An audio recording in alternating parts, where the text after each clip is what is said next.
His heart started racing after he drank a few energy drinks. He thought he was having a heart attack. Other incidents have been reported to the FDA. Are energy drinks dangerous for some people? Dave Savini investigates. I'm terrified. My children are with me. They're crying. 41-year-old Pete Zalewski nearly died this summer. It just hit me right here. To keep up with his fast-paced life, he had started consuming energy drinks. He'd drink a can and run a few miles every morning before work. I just felt it gave me a little extra pickup. And a few more cans throughout the day. I just started getting really hot. I started almost blacking out. At that moment, you thought you might be having a heart attack? Yeah. How fast was your heart beating? They told me it was close to 200 beats a minute, they said. Wow.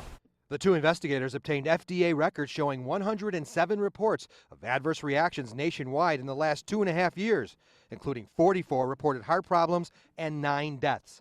But most go unreported. Some energy drinks are highly caffeinated. This can of Rockstar has 240 milligrams of caffeine. Drink 2 of them, and you're well over the recommended 400 milligrams for an entire day.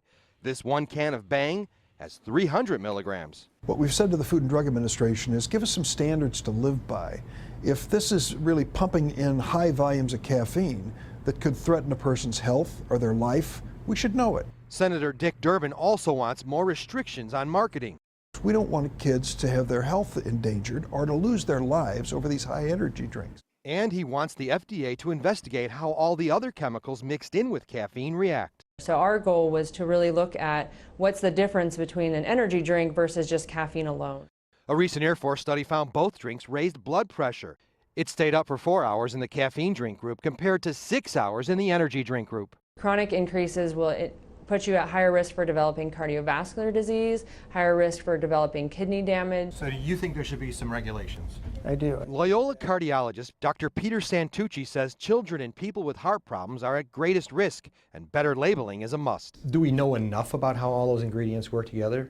I don't think we know enough about it. There's, I think, very limited information, and that's a concern sometimes. I feel a lot of people don't realize how bad these are. Durbin and 2 other senators have written the FDA asking for standards, warnings, and studies into their impact on kids.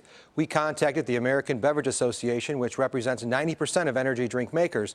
That group told us, quote, the safety of energy drinks has been established by scientific research as well as regulatory agencies around the globe.